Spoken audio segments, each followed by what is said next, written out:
All right, what is going on, everybody? Thank you very much for tuning in on this Sunday afternoon. The Minnesota Timberwolves hold off to beat the Los Angeles Lakers 116 to 113, the final score. Let me just get this live on Instagram as well. They now lead the series 3-1. Lakers get outscored in that fourth quarter 32-19. Lakers dominated the third quarter 36-23. Minnesota comes back, puts up 32 points on the Lakers, and have a commanding 3-1 lead. And I got to be honest with everybody here. That might have been the Lakers' best shot. That might have been there. That might have been one of the more complete games that we're going to see from the Lakers. I know people are going to look at, still not enough from the bench and this and that. I understand that. But when you're on the road in a key game 4 that can really kind of just dictate the series here, and you're up 12 in the second half, and you feel like you've got a good enough lead going into that fourth quarter. I want to say they were up 10 going into that fourth quarter.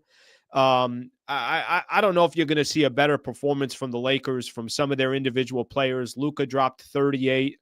LeBron had 27, 12, and 8, plus 3 steals and 3 block shots. Austin Reaves gave you 17 and 7, also 4 assists. I think all that coming in the second half because he was in foul trouble in the first half. Rui Hachimura had a game where he dropped 23 points for you, and you still lose that game.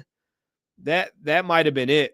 I don't know if we have another one of those performances coming from the Lakers. And I'm not trying to be discouraging. I'm not telling you that Lakers can't go out and win a game on Wednesday and put some more pressure to close it out for the Minnesota Timberwolves. That would be a Friday game at Minnesota. But what I'm telling you is that Lakers understood the importance of this game. They swung their absolute, probably one of their best shots that they're going to swing. And you got a double-digit lead in the fourth quarter, and all you got to do is hold on to that, and series is tied at 2 apiece. Plenty of moments in this game that have felt like I think the Lakers are under control. That second half, the way the Lakers came out, 13, 14, nothing run, something along those lines, clearly the Lakers knew the importance of this game, and they were just going to put everything into this game. No substitutions in the second half. Dorian Finney-Smith started. I thought I heard Chris McGee-Geeter saying something along the lines that has not happened maybe since the 90s, something along those lines. And I heard them saying right before we were getting ready to go on the show, I heard them saying something to the effect of, the type of conversation that's going to be for the show, or the conversation people are going to have about not subbing anybody in that second half. I think that tells you a lot of things. I think that tells you what JJ Redick thinks of the rest of the roster. I'm going to cut myself off here. JJ's talking. Obviously, this is going to get brought up, and we'll get a much better analysis once he explains it. In pretty good shape multiple times, and they just kept coming back. Well, we certainly played well enough to win, and we gave the effort to win. And, it's not a planned thing to play 5 guys an entire second half. We asked them at the beginning of the fourth quarter, told them we had 2 extra timeouts. If you need a sub, let us know. Those guys gave a lot. JJ, how much stress did Ant put your perimeter defenders on there in the fourth? And just how did your guys, I guess, at times fight and compete and keep them to space, but ultimately kind of ran out of gas against them? Yeah, I mean, he's a difficult player, and I think there's certain lineups that you can look at that they play that we could have mixed in some different things when they have their shooters out there. It's tough to kind of mix in fires. We tried to fire multiple times. It wasn't communicated well. We did end up, trying to blitz him. He raced it both times and they scored. So, he's a very dynamic offensive player. What was your vantage point on the inbound that was a turnover? Well, let's just start with Luka got tripped. I mean, that was a blatant trip. He doesn't just fall on his own. We watched it. He gets tripped. So we should have been at the free throw line. That's not an excuse for why we lost, but we got fouled, and we had a chance to go up. just again, you work on the end game stuff, and you draw it up and you tell guys very specific things. We didn't execute it, and very obvious we didn't execute it. So I don't know that's my only vantage point. We just didn't execute it. JJ, were you concerned at all at us? I know you said you checked in with the guys at the start of the fourth quarter about trying to find a minute or two there. LeBron has obviously played a ton of basketball in his life, and is there any second guessing for you on that decision? Not on that one. I think once you've kind of made that decision, and they all are in, you just got to trust them.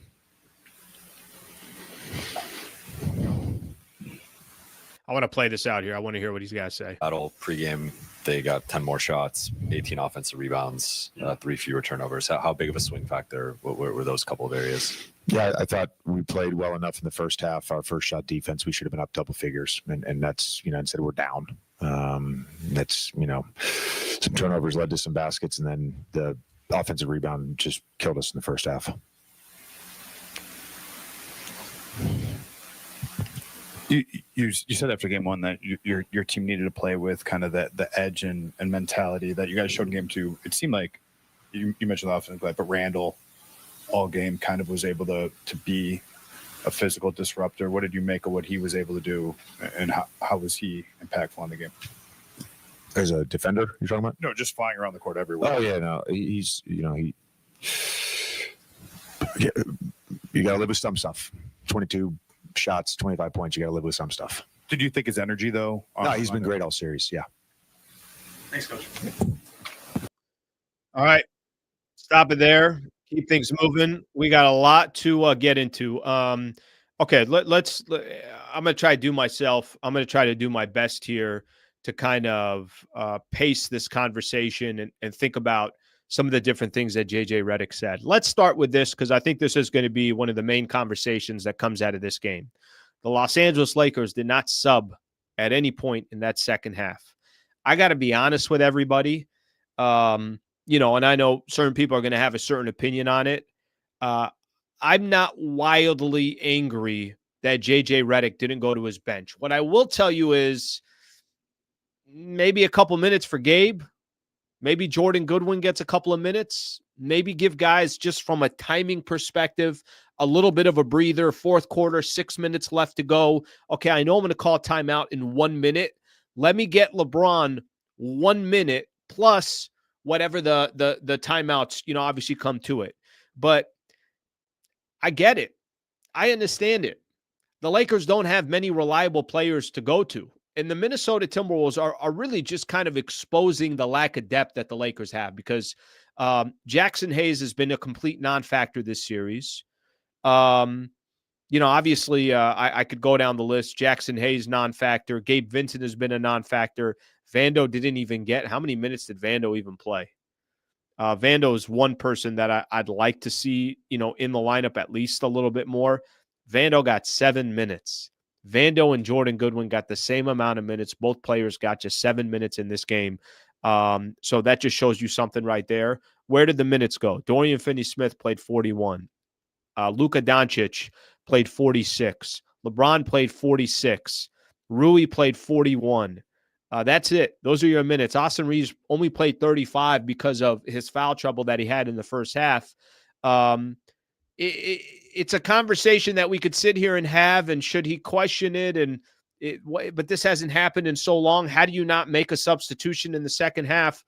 That just tells you about this Lakers roster and how JJ Redick feels about the other options that are on this roster.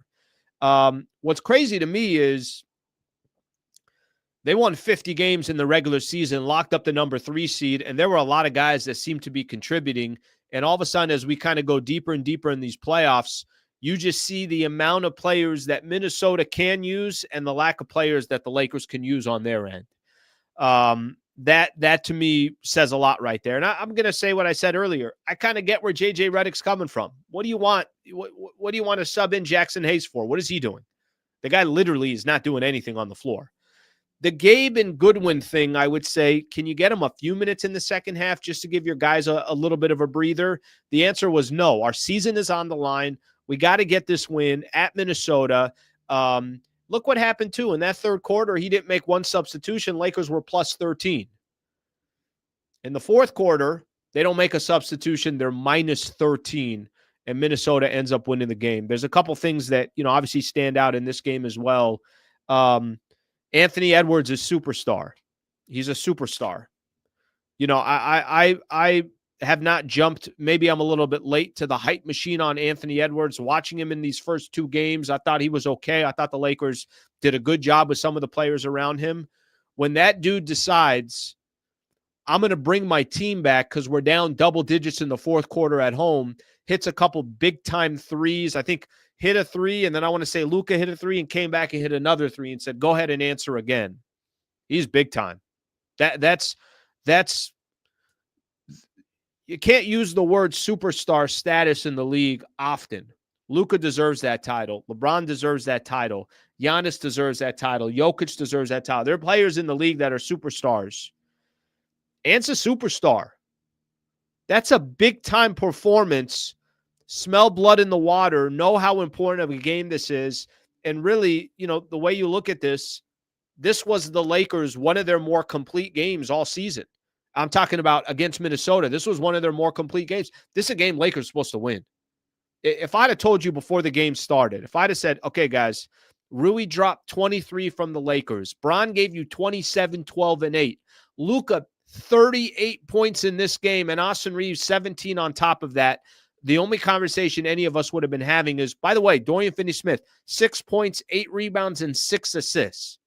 If I said that was the Lakers, that was their stats, all of us would be saying, okay, cool, so it's 2-2 going back to LA, right?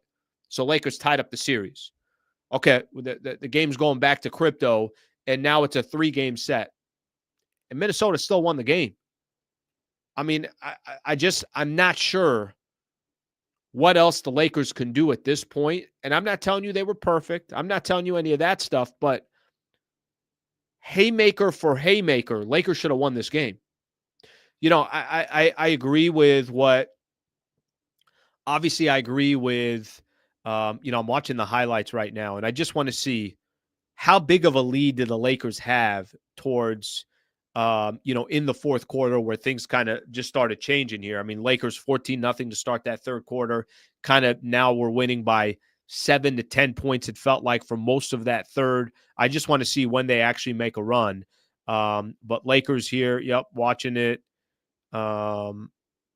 Reaves got them up to 12, and then maybe they scored right before the start of that fourth quarter. That Luka non-call. Pretty bad non-call. And I like exactly what JJ Redick said. We didn't lose that game because of that non-call, but that's a bad non-call. Blow your whistle. It's right in front of you. Luka's not just tripping over himself. It's right in front of you. Obviously, they don't make that call. And then what happens on that inbound? Well, I think the shot clock was at 17, so the Lakers basically had 1 second to get the ball. On the other side of the floor, it's going to be an 8-second violation. Lakers up 7 with about 4:45 left. Naz Reid hits a shot. Then when Naz Reid hit that 3 top of the key, I'm like, this is a problem now. Now they're close enough, and that momentum is there. Then they eventually took the lead. Rui hit a big 3 with about 3:30 left to go, and you thought, all right, maybe Lakers are right back in it. This just went blow for blow. That's what probably concerns me the most about this series. You had to have this one, and you played good enough to win this game. And everything that you did, they had an answer for. DiVincenzo got the N1 with about 2:10 left. That put them up 4, but then Reaves responded, I think, with a 3 on the other end. I mean, blow for blow, this was one of those games where, you felt like Lakers were winning this game. And then, obviously we know what eventually happened. All right, I'm going to take a look at some of the comments here in just a second. I'm seeing as some of these highlights go, Bron was phenomenal on the defensive side, just brilliant on the defensive side. 3 steals, 3 block shots. He got a block. I forgot who it was on, but he ends up getting a block, and Dorian Finney-Smith hits a 3 a buck and a half left. He got it on Dante DiVincenzo. And again, you're feeling like, I think Lakers are going to win this game, 113 to 111. They're up 2 again. And I don't even think you could sit down and enjoy for a second. I can't remember who hit a 3 after that, but something happened. I'll have to look and see. Up 2, LeBron takes a 3 with under a minute left. Not a good possession there for the Lakers, an awful possession. I don't know why they're jacking up a 26, 27-footer. They ran the entire clock, did nothing with it. I want to see who had the bucket. Oh, that's right. It was I think Jaden McDaniels and one. Naz Reid got him the ball. Austin Reaves, a terrible foul. Just some plays that don't make any sense. LeBron with the inbound, obviously trying to get it in, can't get it in. We know what happened the rest of the game. Part of the other frustration too with replays, you got 39 different angles trying to see if, and listen, Minnesota saved their challenge. So that's part of the strategy of holding on to your challenge. Lakers used theirs early. I don't even know what they used it for. Was it like an Austin Reaves play? It wasn't even a good challenge. You can say from a coaching perspective, that's a critical mistake by the Lakers to use that challenge early on something that wasn't a lock or a guarantee. Chris Finch saved his, and here it is, 10 seconds, game on the line. He used it at the right time. They got 2 free throws, and eventually the Minnesota Timberwolves win by 3. All right, let's start taking a look at some of these comments here, and we'll go. All right. Today is a good day. Lakers go home. Well, I'm going to be honest with you. Not really much that you can say. I mean, if you're somebody that's not a Laker fan, here's what I'd prefer to have. I'd prefer to have your analysis on the game. I would prefer that because I think that would help to the conversation. But if somebody's not a Laker fan and they're here in the chat, all right, what do you want me to say? There's only so much I can defend. I'm going to be honest too. Lakers put themselves in a position to win this game, and yeah, obviously didn't happen. All right, let's take a look at some of the comments here. Just win game 5. Eugene, you're right. There is a little bit of that. I'll be there, by the way. Just put in my media pass credential before this game started. Got approved for it, so I'll be there for game 5. You are right about that, but my issue is this. I think more than anything else with the Lakers. Damn, they threw. Guys, this is one of those. I mean, if I'm given a boxing match as an example, right? It's like you knock down a fighter 2 or 3 times. You knock down a fighter twice. And the first time you knocked them down, they got up and you're like, all right, I expected that. But then you hit them with a phenomenal uppercut and you start walking back to your corner like, I think that's it. I think I got him.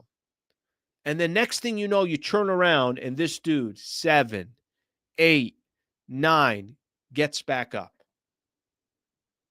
That's what I learned from Minnesota in today's game.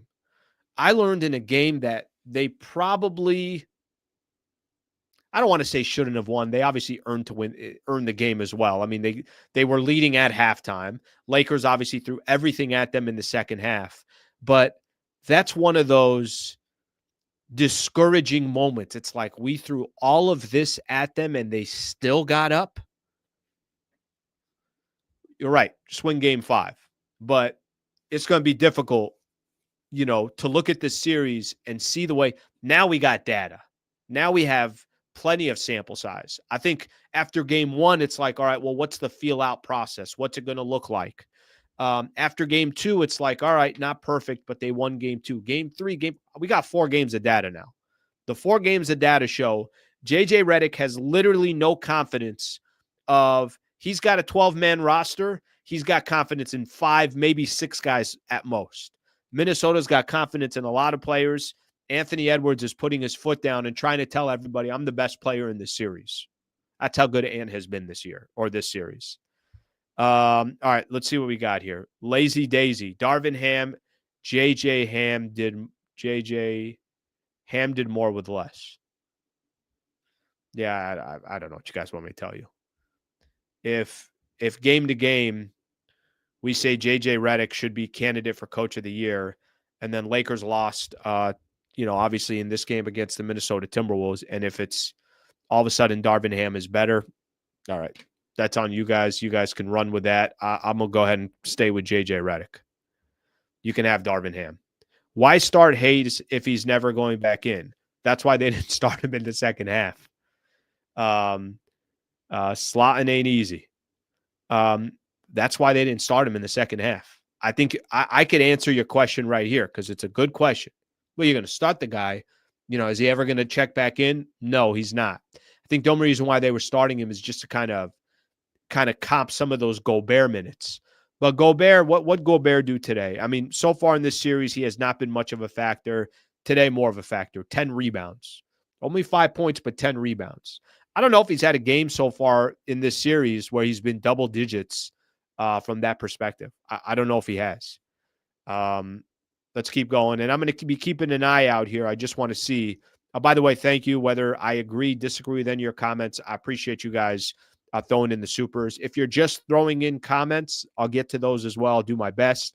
If I could give everyone just a quick 5-second plug, please subscribe to the channel. If you guys like what I'm doing here, you like the content, if you think I'm fair in giving an assessment and opinion, please subscribe to the channel.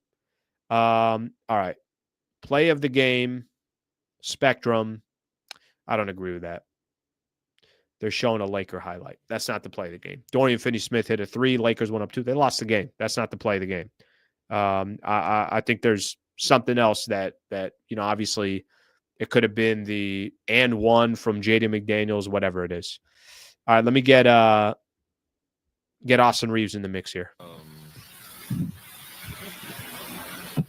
I don't really have an answer for that. They made one more play than us. You end up playing the entire second half with that group. What was that like, kind of going into timeouts? And I'm assuming JJ was asking like if you guys are okay, etc. You're never going to take yourself out of the game. How did you handle that physically and mentally down the stretch? I got a lot of rest the first half, so just did whatever coach needed me to do. Austin, what did you kind of make of the foul trouble early? How disruptive was it for your rhythm, and how were you able to kind of find some in the third? Continue to stay locked in. I think that's the first time all year that I've had 3 fouls in the first half. So I don't know. We got to stop fouling, and so I can be out there for my teammates.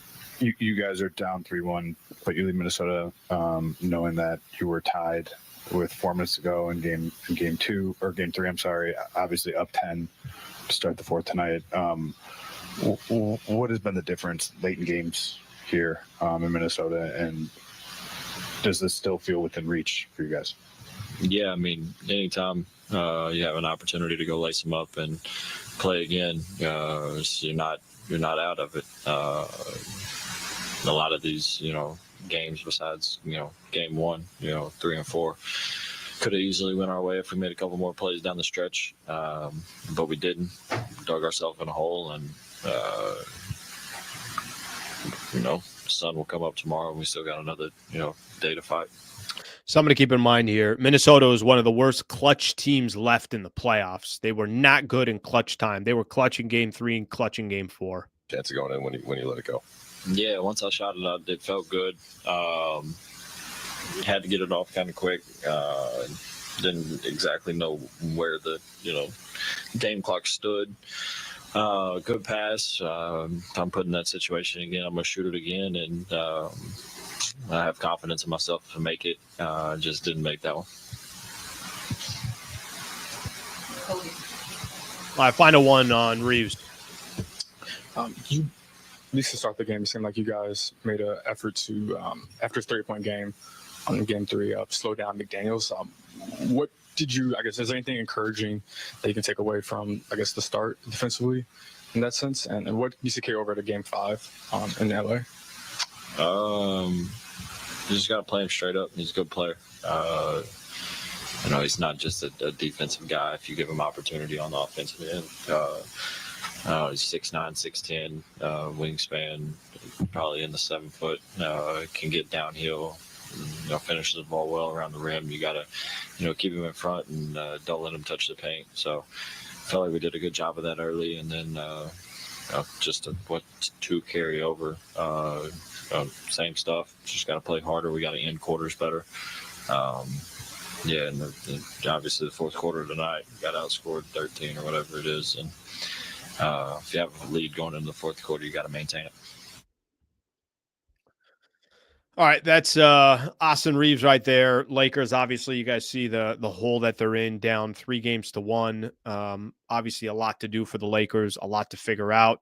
Will they be able to figure it out? I don't know. I think the first comment that I read about just get to a game 5 or just win game 5 is probably the best approach that the Lakers can take.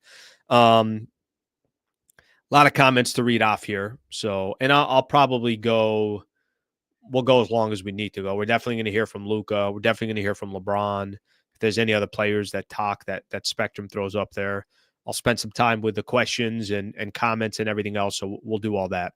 Shout out to Brad Wallace and the Wallace firm. I want to obviously talk about one of our partners here. Phenomenal partner. Somebody a couple days ago, he kind of gave me a little bit of more of a background on this Home Depot case that I mentioned about a week ago or so. It's really, really cool to be able to tell specific stories about somebody that I respect in the business, somebody that's supporting the channel. We know this time of the year in the league, it's all about showing up when it counts. Exactly what Brad and his team did about a week ago, getting a $4.6 million jury verdict in a tough case. That's not luck. That's preparation, execution, and not backing down. Let's be real. Not every team that makes the playoffs has a shot. The same goes with law firms. Some talk a big game. The Wallace firm, they deliver big cases, big pressure. They stay cool and they come through.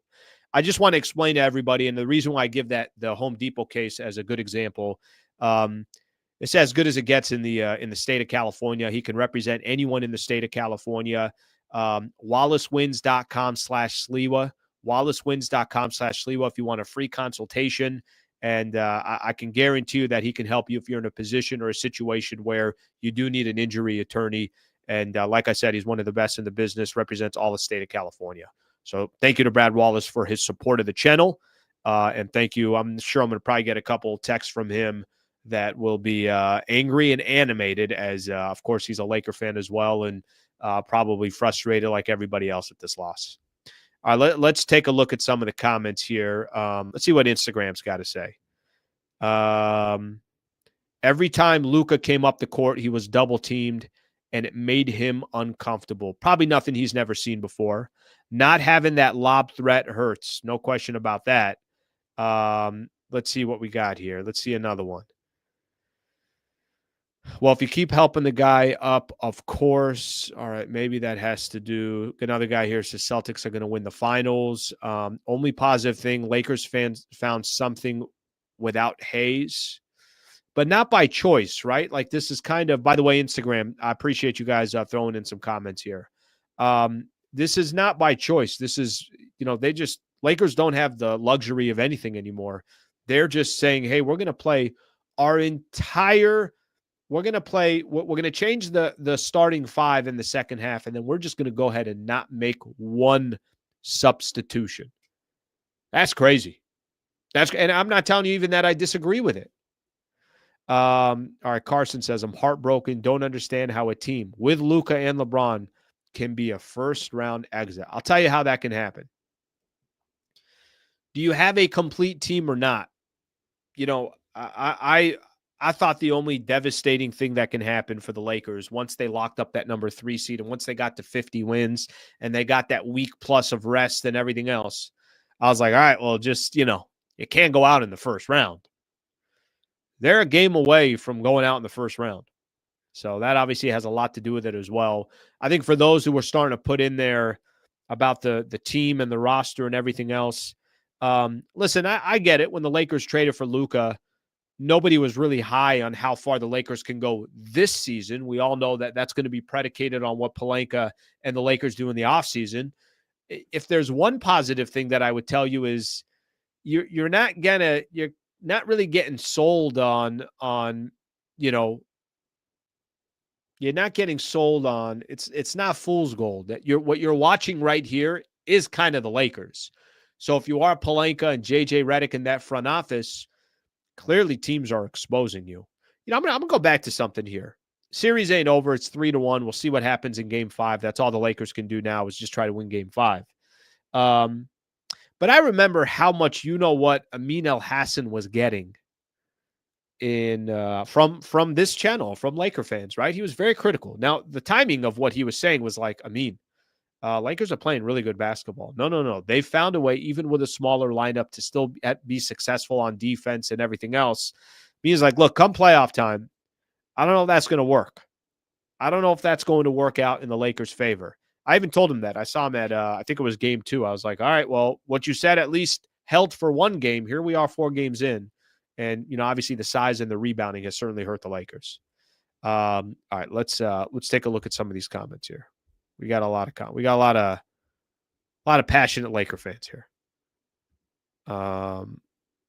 Let's see what we got here. That is a JJ loss, not on any one player. They have a strategy, but shoot threes. Wolves in 5, it's over. Ant-Man 43, LeBron has 27, passing the torch. Well, that ain't good. Torch supposed to be passed to Luka. Sliwa, until Luka knows how to pass the ball and stops hogging the ball, the Lakers will not win. I will tell you this, and I think this was more of a strategy from Minnesota, which I'll always agree with this strategy. If you look at how many assists Luka had in this one, Luka had 2 assists. 2 assists. And again, and I get the strategy. If I'm Minnesota, I'm trying to do the same thing. Luka, you want to go off for 40, go off for 40. But what we can't have you do is get 30 and 12 assists. Go get your 40, and we'll hold you to 2 assists. He got 38 and 2. That's the way to – you can't stop these superstars from doing everything. You can't. It's not possible. But what you can say is we'll live with this. And what Minnesota did is they lived with the idea and the concept of saying, cool, you go get yours, but we just want to make sure nobody else is getting theirs. Only 3 teams in NBA history have come back from – I think it's double digits. I think it's 12 or 13. I don't think it's only 3. You might want to double check on that. Too much Luka. LeBron only takes 1 shot in the 4th. And why is JJ not playing Vando? Yeah, the Vando piece, you want to get stops. You want some defensive stoppers. You want to just give them a little bit different of a look. That's when you use Vando. He didn't feel like that was good enough. By the way, that one's fair to criticize. I'm okay.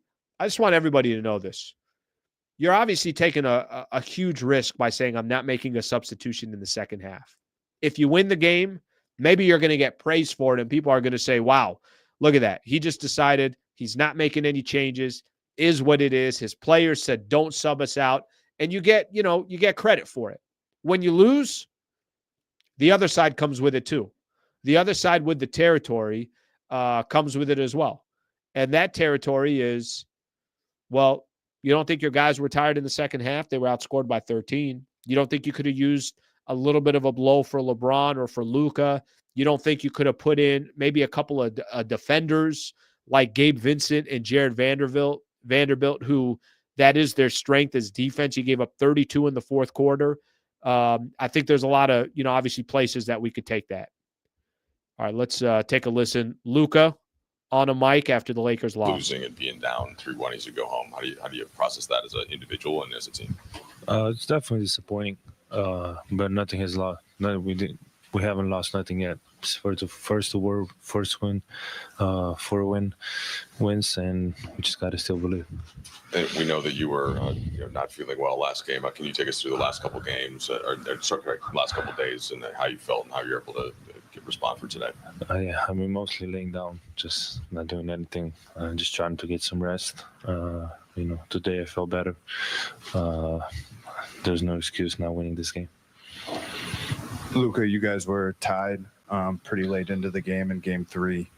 Obviously, we're up 10 here in the 4th to start the quarter. What has it been down the stretch? Do you think that's come back to hurt you guys? And do you think fatigue played any factor in it? This is the playoffs. Fatigue shouldn't play any role in this. Play a lot of minutes, but that shouldn't play a role.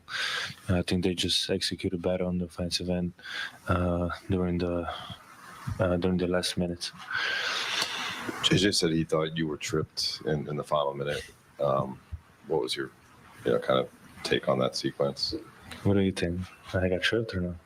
I honestly didn't have a great vantage point where I was sitting. So I think I got tripped for sure. We had to call timeout. is there any part of being a competitor that you look at this situation and you're like, okay, like we literally have 3 must-win games, and stepping forward into that challenge? Yeah, it's a fun challenge, and we should have extra motivation, to win these next 3 games. It's going to be very hard. Every possession is going to matter, and we got to go 100% no matter what. What was supposed to happen on the inbounds play after you call timeout? What was supposed to happen? I think you guys only had 1 second, right, on the clock to get it across midcourt. And how did that sort of impact what you guys were able to do? Yeah, I mean, we had 2 screens, so either me or our AR should receive the ball. I thought LeBron was going to throw it there. He thought I was going to put it there. So it's kind of miscommunication, and I got to do better in those situations. That's on me. Good. You guys scored a series high 36 points in the third. They were mixing in some hedging and blitzing, which is different than how they've been guarding you earlier in the series. Can you guys take away anything from that if they're not going to that defense and just the way that you guys attack them and we're generating open corner threes and getting downhill? Can you guys find a way to do that more consistently? Yeah, I think the ball was flowing in a great rhythm. We were just finding each other. We were playing aggressive. We were touching the paint, which is the most important. And, we got to look at that third quarter. But it all came from defensive end. All right, I'm going to stop right there, and we'll keep rolling on the show here. That third quarter was beautiful basketball. I know it doesn't mean anything now, but it really was. I love what he said about they touched the paint, as in there was a threat of being inside of the paint before that ball started moving and it was swinging, and they knew that they had 5 shooters out there, and Rui was hitting his shots, and Austin Reaves did a lot of his damage in that third quarter, and you got to respect Dorian Finney-Smith on the outside. So I did think that was probably as fluid as they could be, but I like what he said too. He said that it all started on the defensive side. It's crazy. I was doing that pregame show this morning, and during the pregame, I said that if the Lakers don't have a good defensive performance, they're not winning this game. It's going to come down to their defense. And I think I had mentioned if they give up the same amount of points that they did against Minnesota on Friday, they gave up 116 on Friday, and then they eventually, after Ant hits those 2 free throws, they scored 116 this afternoon as well. I mean, they came into the fourth quarter a phenomenal position. Defense was great. Defense was. I know. Listen, you're not gonna be able to stop a team completely, but gave up 32 in the fourth, so they had put themselves into position in that fourth quarter to come grab a win, and obviously the Lakers did it, and it was wildly, wildly disappointing. All right, I'm gonna promote something here real quick. If you guys would like to be an MVP member, I'm putting a link in the description here, and I'm putting a link in the chat.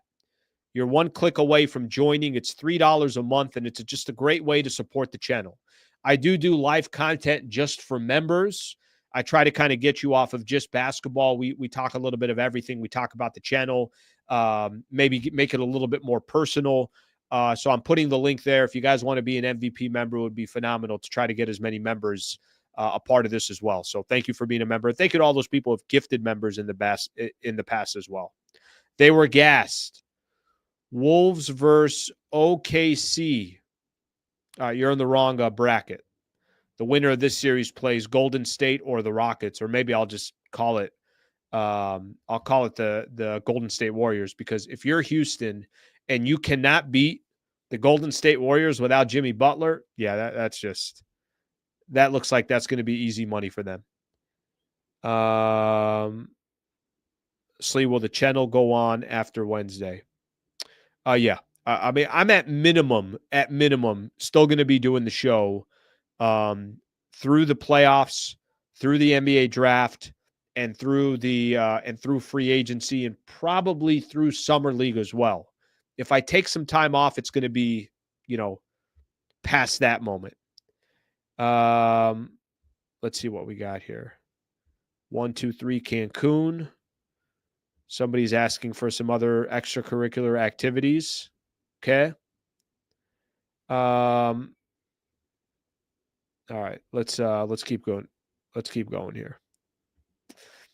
Yeah, a couple bad shots for the Lakers towards the end. When I was watching those highlights over, and I saw LeBron take that three, which, by the way, that wasn't all on him. Luka was holding the ball for how many seconds and then throws it to LeBron with just a few seconds left on the shot clock.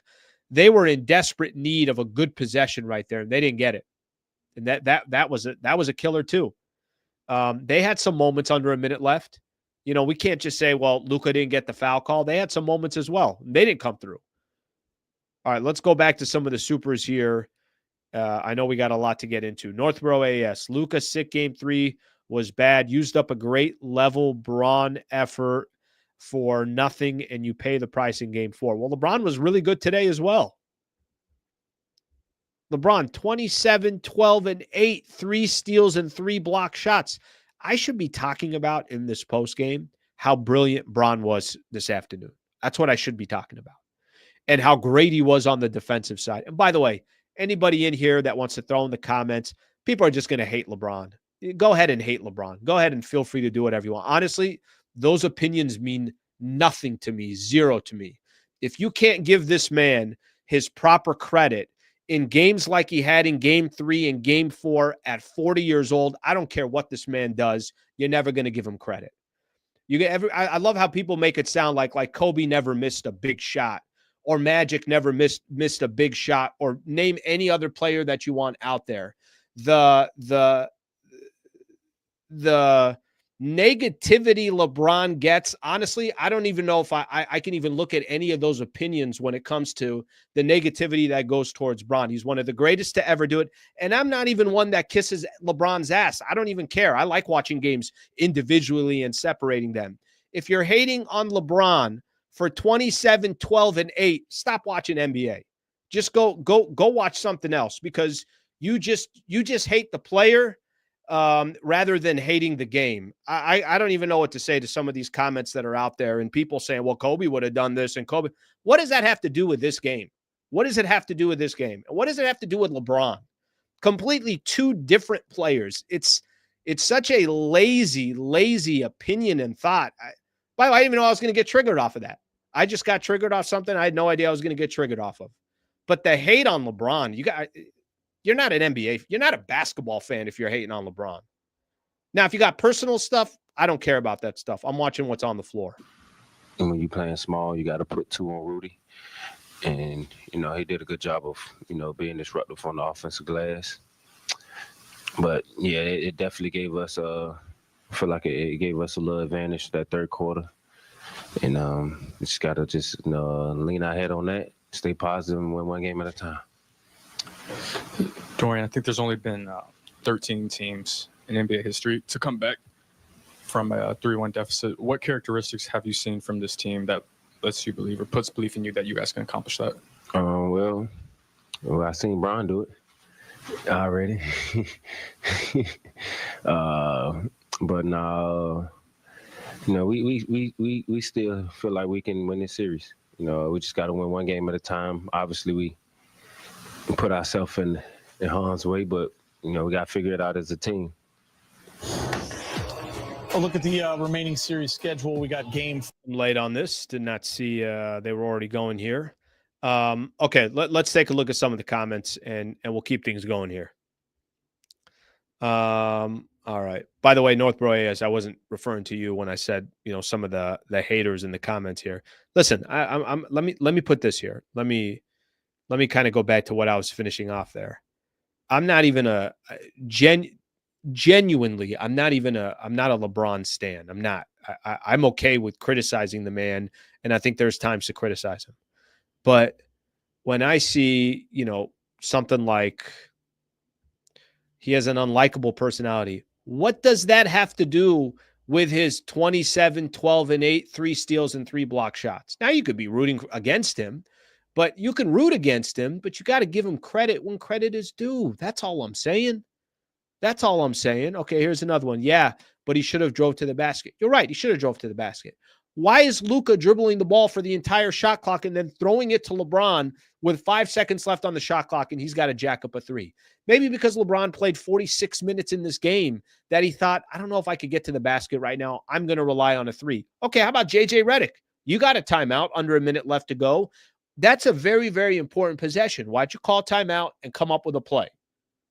There's more to it than just one person's decision. And I got no problem with it. I've said this before. There are a lot of times, even LeBron is a Laker. There are a lot of times where I'm like, all right, why is he doing this? Why is he doing that? Or whatever the case is. I mean, we could bring those up all day. Amir, the moment we started going to Luka ISO every single play with 6 to 7 minutes less, I said the game will go the other way. It's a good observation. Yeah, listen, I think you guys know. By the way, there were a couple times even Anthony Edwards, I thought, started kind of overdoing it with the ISO.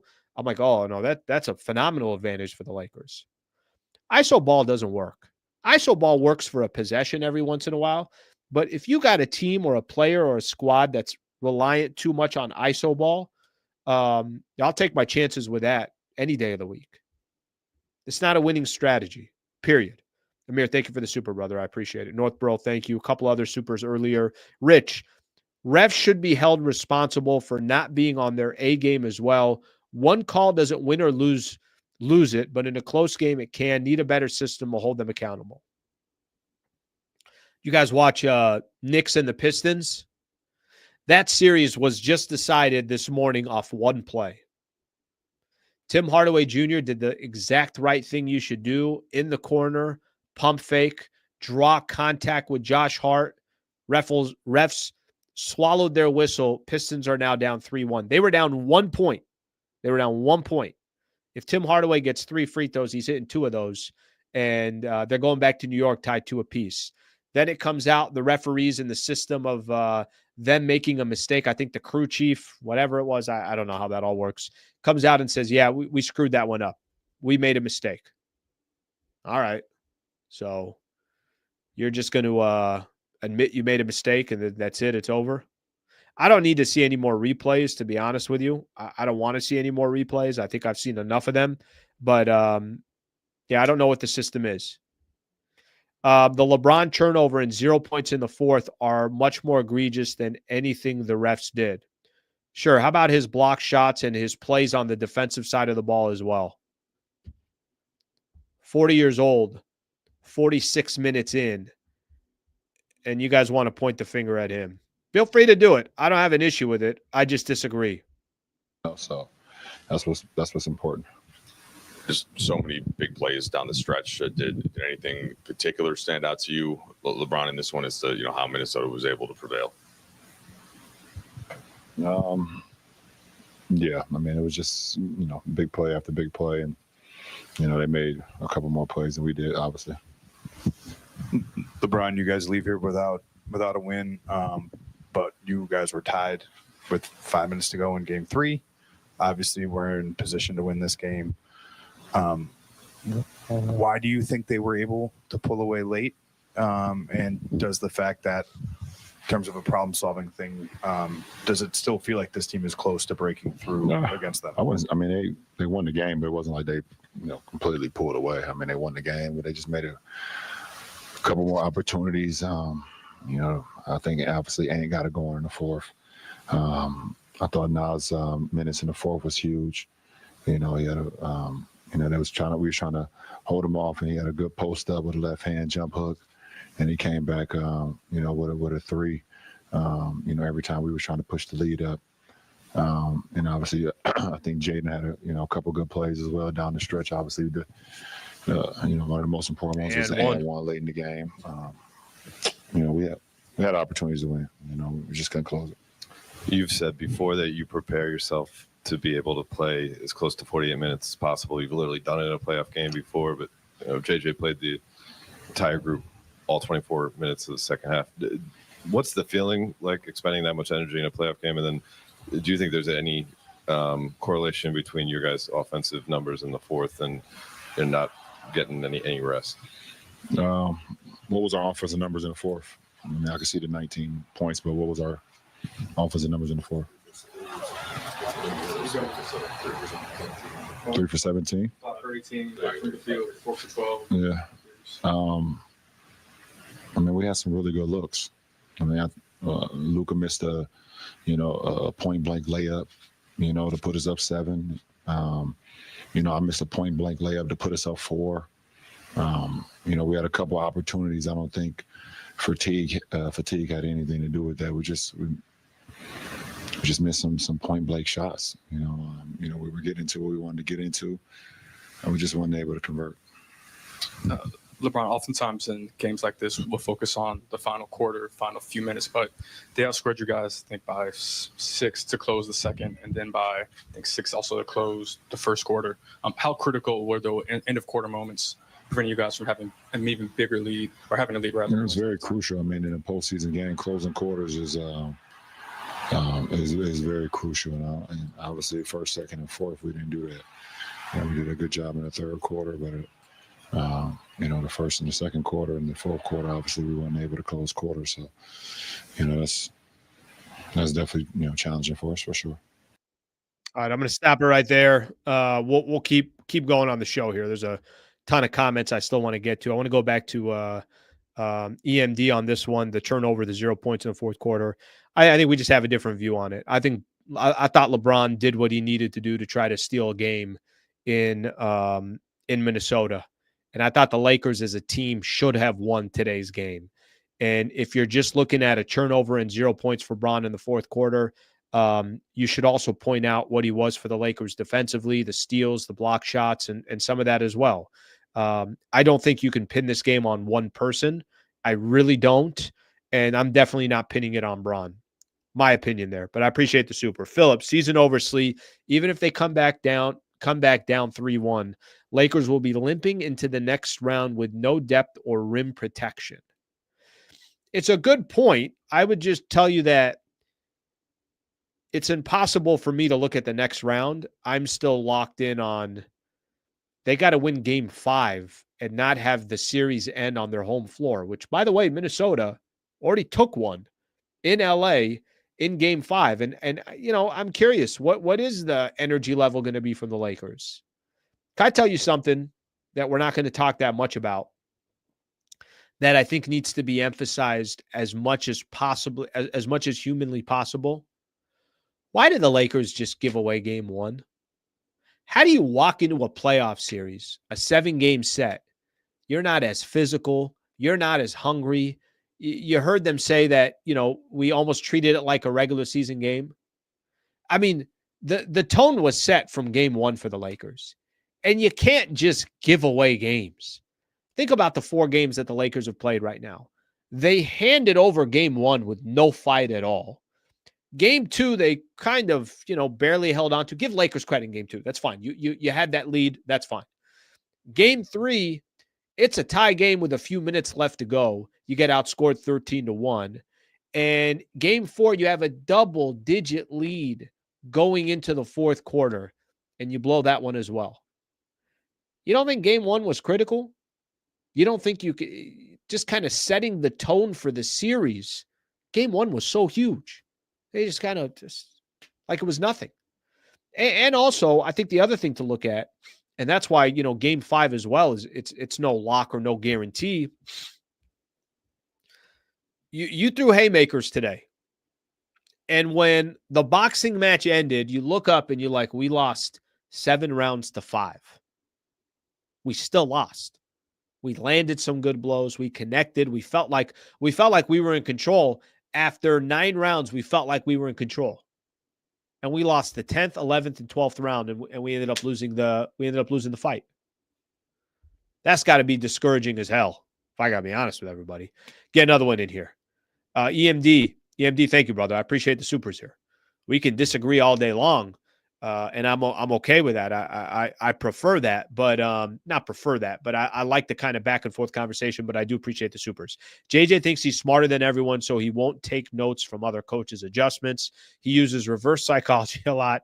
That works when drawing up plays on podcasts, not in the real world. Guys, I'm a fan of JJ Redick. You guys, maybe this series is churning everybody's head on JJ. I'm cool with JJ Redick as the coach of the Los Angeles Lakers. What's going to be the big challenge for the Lakers is if the offseason starts on Wednesday, building a roster now where you get a full offseason to figure it out and find the right pieces and make trades where you need to make and expiring contracts that you have and draft picks that you have. That's going to be up to Rob moving forward. And obviously JJ is going to have some input on that. Thank you for the super there. HH, thank you, brother. I appreciate you very much. Thank you. Very, very nice of you. You've always kind of thrown in some of these supers here, and I appreciate you doing that. All right, let's keep going here. John Collins and Lopez in the offseason, please. Gerald, I think your point of go get some big here. It's funny. In the first quarter, I saw something I haven't seen in a long time. I saw Luka get to the basket and draw Gobert and whoever was guarding him. Let's just say it was Jaden McDaniels. And I saw him throw a lob to Jackson Hayes. And I'm like, damn, I don't remember when I saw a lob here. It's been a while since I've seen a lob. And it was Luka drawing in the defense. Remember how much we were seeing that towards the last month of the regular season? Hayes was getting all these looks. By the way, it'd been nice if the Lakers used another big out there rather than Alex Lynn.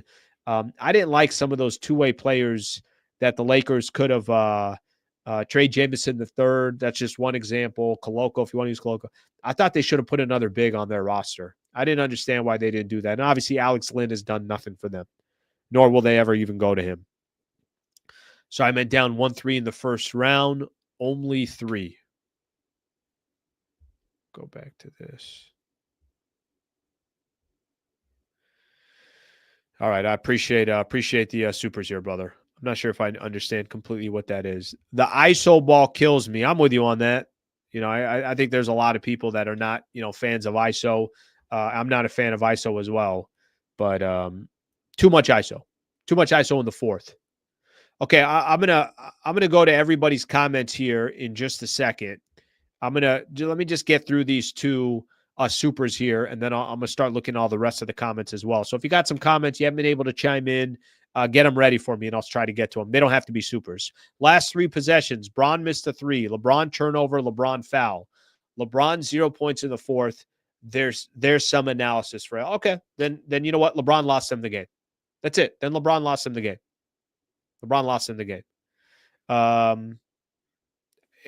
If that's what you guys want to hear, then go ahead and take it. Let me just put a little context here. Why is Luka dribbling the ball for the entire possession? There's one context. Why is Austin Reaves fouling Jaden McDaniels when he has a clear-cut layup and you're giving him a free throw on top of it? That's not a very smart play. That happened as well. Okay? JJ already mentioned that the execution between Luka and Austin Reaves was not good on the inbounds. Does that deserve some context? If it doesn't, all good. Then you could put your comment, and I'm all good with it. But I think there's a little bit of context. If people just want to hear LeBron lost them the game, then go look into the mirror and just say LeBron lost them the game. You'll feel better. You'll feel a lot better. Just say that. All right, let's get another one here. Here's a glass half full approach.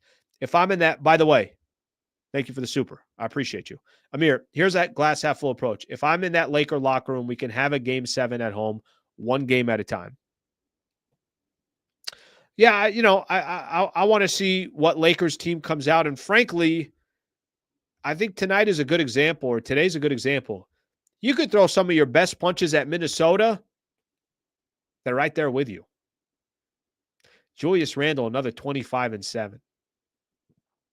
Jaden McDaniels, 16, 11, and 3. He might be the the hero in this series for the Minnesota Timberwolves. 16 and 11 for him. Gobert, I mentioned, with the 10 rebounds. Anthony Edwards, 43, 9, and 6. Superstar. Naz Reid gave you 12 and hit some big shots at the end. Still had Dante DiVincenzo give you 8 with 5 steals. I think, Amir, you're not wrong in what you're saying, one game at a time. I think the only problem that I have with this is it's not like Minnesota's not playing good basketball as well. And what makes you think they're going to all of a sudden stop playing good ball? Tauntaun, refs were awful, very disappointing today. Yeah, I'm with you on that. But that's going to come with the territory. That just comes with the territory.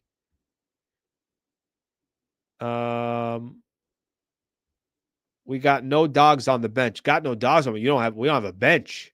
Period. There's nobody on the bench. Might as well let those guys kind of go in and shower early.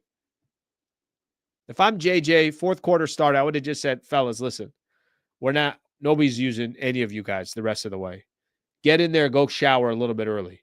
So that way, when LeBron, Dorian Finney-Smith, Luka Doncic, and the rest of the crew, Rui Hachimura and Dorian Finney-Smith, when they need to shower, we want to make sure that there's a shower available for them. So why don't you guys just go shower to start the fourth quarter? Let's take a look at a few more here. JJ, rookie head coach. You expect him to be a championship caliber coach. I like JJ. I'm okay with JJ Redick as a coach of the Lakers. And if you guys have a different opinion based on these playoffs, that's okay. I just feel different about it. If McDaniels averages 2 points in the next series, then I saw Trevor Lane put something up, and it was like, here's Julius Randle's career 3-point percentage. Here's Julius Randle's 3-point percentage in the regular season. Here's Julius Randle's 3-point percentage in these playoffs, and it was like 55%. All right, let's get some more in here. They won't play like that against the Dubs. It's only because they're playing the Lakers. Hey, Minnesota's better than I thought. I'll just simplify all this. They're through 4 games. I don't think I was giving Minnesota enough respect. I thought I was giving them respect by saying that Lakers would win in 6. It's not like I was sitting here telling you they're going to get swept or anything like that. Minnesota in clutch time, in big-time games, big-time performances, role players coming through, Anthony Edwards superstar status. Julius Randle's been really good all series long as well. Better than I thought. So I think I say that because I don't think that if they go up against the Golden State Warriors, I don't think it's going to be a walk in the park for the Warriors. And Warriors are they're winning without Jimmy right now. See, I'm going through the trade combinations already in the offseason. Might as well. I mean, either way, they're going to have to improve their roster in the offseason anyways. Reaves always disappoints in the playoffs. Is that his narrative? I didn't know that was his narrative. I mean, or it was, obviously D'Lo was taking all that for a while. LeBron and Luka looked exhausted, and they probably were. I'm not here to tell you to go trade Austin Reaves because I'm not jumping on that camp. But what I am telling you is if the summer starts on Wednesday, I'm assuming everything is on the table. But I don't think Austin Reaves is going to go anywhere. Who started the Lakers in 5 chants? Wasn't that Shannon? Slee, wrong. Minnesota is better than us, not better than you thought. I see what you're saying there. Matchup-wise, you're saying that the matchup isn't good. Let's get some more in here. I think that using the challenge and losing it so okay, I gotta be honest with you guys here. This is a phenomenal point. I think I just kind of crossed by it earlier in the show. They couldn't use a challenge for Luka when he got fouled late in the game and he fell. You guys remember that, right? They couldn't use that challenge. I think they ended up using a timeout or something along those lines. Let me give you guys my philosophy on a challenge. Chris Finch basically said, and by the way, you see the players all the time. They're all going like this. Everybody wants you to review it, wants to review it. I don't care what my player wants. Anthony Edwards had gone up to him sometimes and went like this, and I've seen Chris Finch do it because he was doing it in L.A. I was keeping an eye on him. There are times he would look at Anthony Edwards, his superstar at 23, and would be like, relax. It's not even up to me. We're going to have the guys replay it. If they think it should be challenged, we'll challenge it. If not, then we're just not going to challenge it. I thought the Lakers using that challenge early in the game for Austin Reaves. Why are you using it that early? What's the significance that early? The only time I would say there's significance is you foul a three-point shooter and it wasn't a foul. Well, that's going to cost you 3 points. Okay, I'm okay to use it right there. But your staff, it's their responsibility to know that, hey, that was actually a foul. Because if you don't get it on your first shot and you're not 100% sure that you're going to get it right, that's it. It's gone. And give Chris Finch credit for this, because everyone can bitch and complain as much as they want.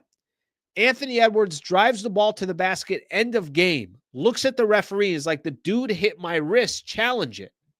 Well, Chris Finch then that late in the game can say, well, I still got my challenge, so what am I saving it for? I can't take it to the next game. I might as well use it right now. And you could make an argument that that little detail had a very, very big impact in this game. Reaves or Luka potentially gets fouled. They don't call it. JJ Redick doesn't have a challenge. Anthony Edwards drives to the basket. They don't call it. Chris Finch has a challenge. That's a big-time swing in this game. That one challenge went early. The other challenge was saved till the end. So I think that's actually a really, really good observation here from Rodney. Thank you, Rodney. I appreciate you bringing that up again. I brought it up earlier, but you're right. I just I went right by it and didn't even pay too much attention to it.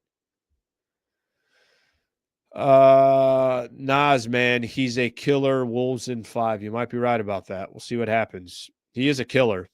Yeah, he it's timely buckets too. Timely buckets. Hit the like button. That would be great. Hit the like button. Subscribe to the channel if you guys don't mind. That would be very, very appreciative. It was a bad challenge. Rookie news of JJ shows. If you think about it, Lakers just need 1 road win and 2 home wins. Lakers win game 5. The pressure is on Minnesota.